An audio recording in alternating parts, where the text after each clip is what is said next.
Hey guys, welcome back to the garage. I've been missing in action for several months here. It's been super busy at work. Been pretty stressful out there. Anyway, I'm back. I haven't stopped working on the Mustang. I've just been archiving the video footage and everything. Anyway, everything's going good. I've been working hard on the Mustang. Not as hard as I would like, but I'm moving along. Here's a video on rebuilding the manual steering gearbox. Pretty easy video. I give a little bit of a rant on bearings in here, so take it for what it's worth. It's just me rambling. Appreciate you guys watching. Hey, if you like my videos, please subscribe. Hit that like button, and I'll got a couple more lined up. I'll be kicking them out the door here pretty soon. Thanks for watching.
Okay, getting things pretty well cleaned up here. I'm about ready to go back together with it.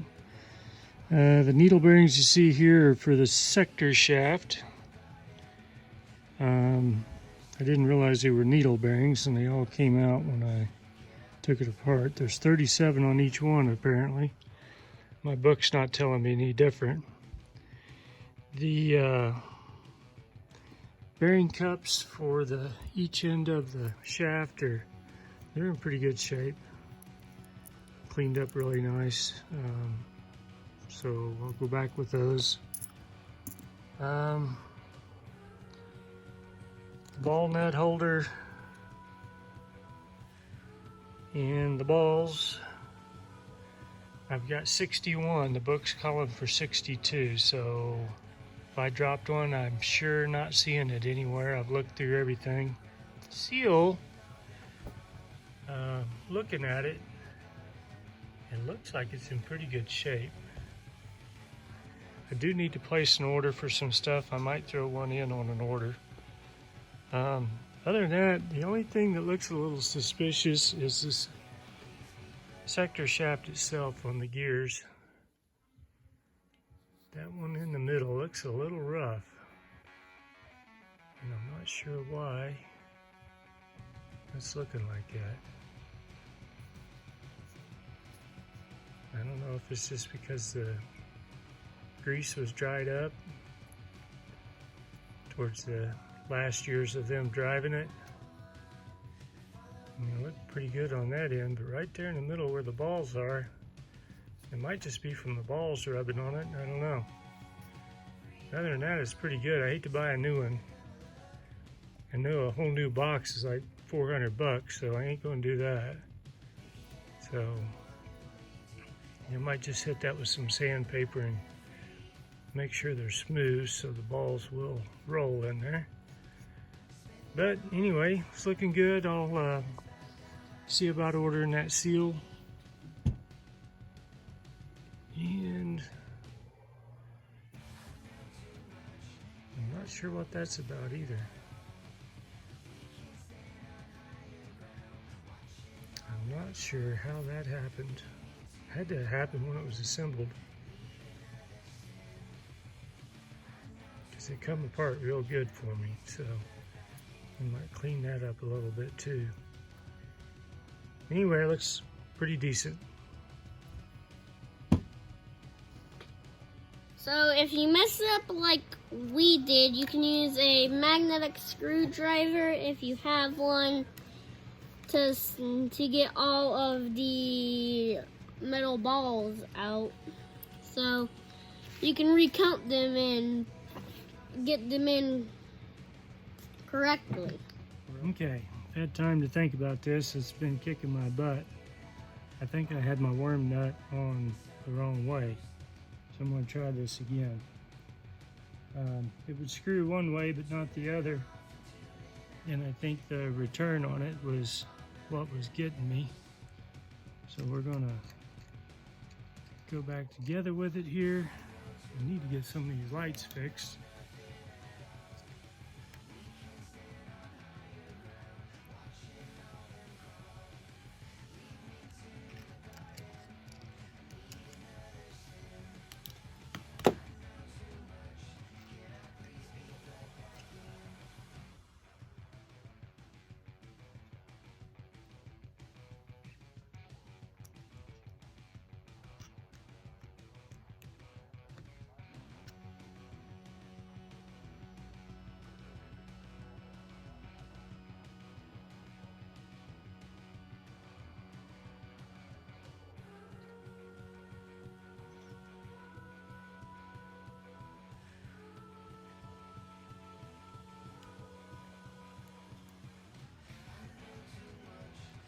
Greasing this one.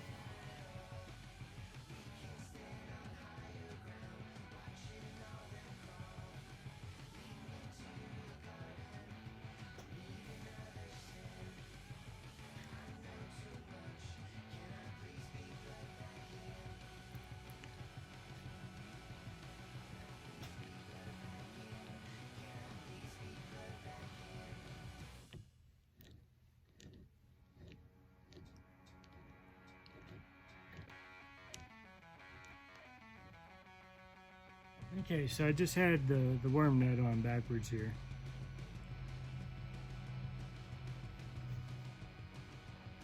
Clamp back on.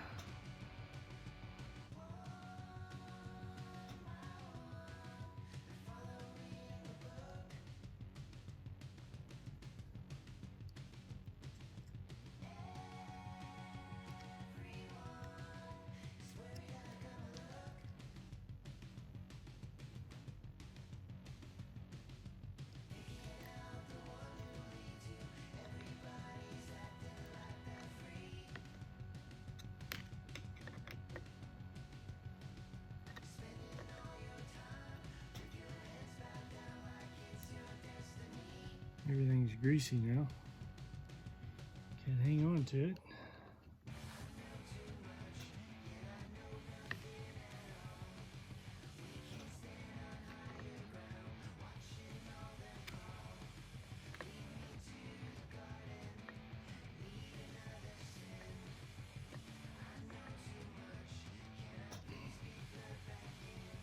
Okay.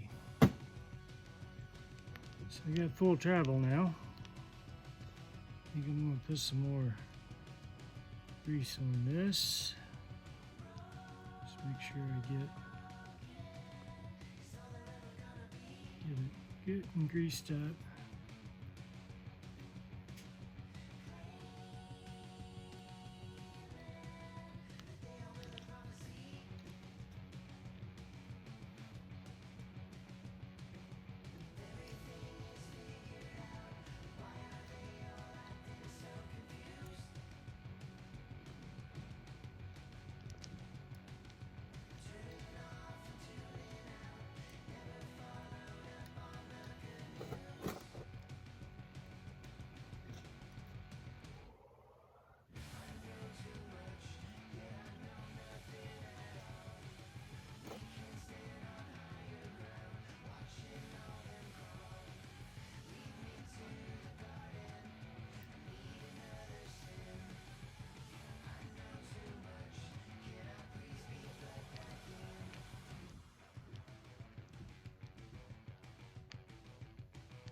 So put my steering gear together here, and boy, did I screw up. So you got the steering shaft with the gear on it, the worm gear. There's a bearing that goes on here, right there. The race is in the box, in the steering gear box. So I got it in there, and oops. I go to my normal supplier, and I'm not going to tell you who it is. I think most of you guys know if you're following me. And I couldn't really find that bearing. It takes two. It's one in the bottom and then one on this end here. So the one I damaged was here, and the other one's right here. It's really coated with grease right there, but you can kind of see it there. So it's like, man, what am I going to do here? So I start, I don't have a number. I didn't have the freaking number because the race is inside there, and I didn't want to take the race out and damage it and not be able to find the bearing. At least I would have the race, and now I'm looking for a bearing. So either way, I didn't want to screw anything up any more than I had to until I could get a hold of something. So I've got a second cell phone for work here. So anyway, normal supplier didn't have it. I went to another company that I've been thinking about using, but they don't ever give any discounts. They really don't have any sales of any kind. So I looked, and lo and behold, they had the bearing. Like, all right, here we go. I look at the bearing. It's $37 for that bearing. But where they screwed up was they gave me the number. So let me show you here. I'm going to put my finger over there so you don't see it, who it is. So there you go. There's the bearing. But look what else they gave me. They gave me the numbers and the manufacturer. I'm like, all right, here we go. But I ran the numbers. I may have put the manufacturer in the first time, but when I pulled it up on Mr. Google, that's what I searched on. Just a bearing and the part number, and that's what I found. That first one there. $8.58. So that link is associated with a company called Bearings Direct. There you go. I'll hold that there for a second in case you want to write it down or just pause it. Bearings Direct. Manual steering gear bearing. There's the number.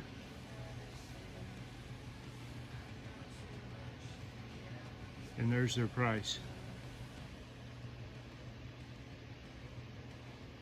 So I bought two bearings. I think I paid $7 shipping, so I basically got two bearings for the price of one. You might ask, why am I telling you this? Well, I'm telling you this because if you're not from my background, where you know the ins and outs of bearings, they're not rocket science. Bearings are bearings. I know a lot of people will disagree with me that, but you can find them. Now, O'Reilly's, AutoZone, they can help you if you get the right person when you go into the store. If you get the right person when you go into the store. So when you go to the store, you need to look for the savvy mechanic, and you'll tell who you're looking for when you go in. You don't want the teenager. You want the guy probably in his 30s or older. Looks like he's worked on cars before. You'll know who I'm talking about when you go in, and give him the number on the race. Don't tell him it's for a 66 Ford Mustang. Don't tell him it's for a 93 Ford F-150, or just give them the number and they can look it up. Most of them have, they used to have books. Everything's on the computers now, but I know back when I was a very young man, you'd go into the parts store and all the parts guys were smoking cigarettes. Get their books out and start going through the different manufacturers, and they would cross-reference the bearings. So If you had a Timekin bearing with a certain number and they didn't have the Timekin bearing, they could cross-reference it to an SK or whatever, and boom, you got your bearing, you're putting it back together, and you're on your way. I will say, in most applications, when you change a bearing of any type, you really want to change the race.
This part's always been a kind of not a mystery, but I've never had one work out quite the way I thought it should, but I've never had any problems. So we set the preload earlier here at 4-inch pounds, so I'm good that the shaft and everything's set in there right.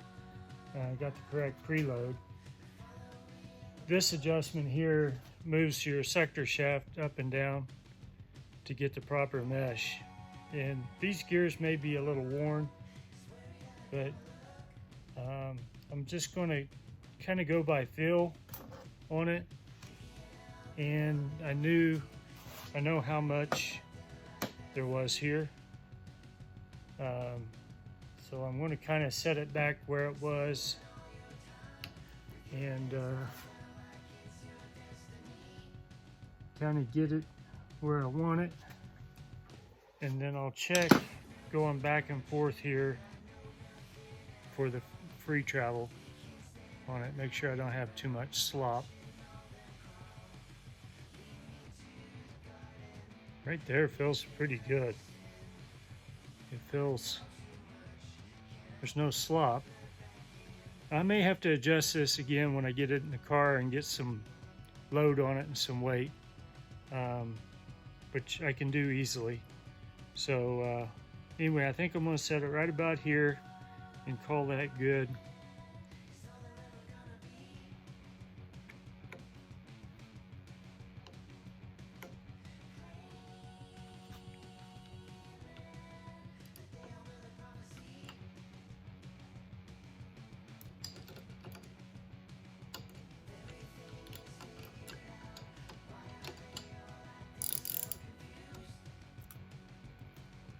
let's see, I got my little identification tag I'll put back on it here. But I'm gonna, like I said, I'm gonna degrease it and everything. Put a coat of paint on it. Okay, wrapping up.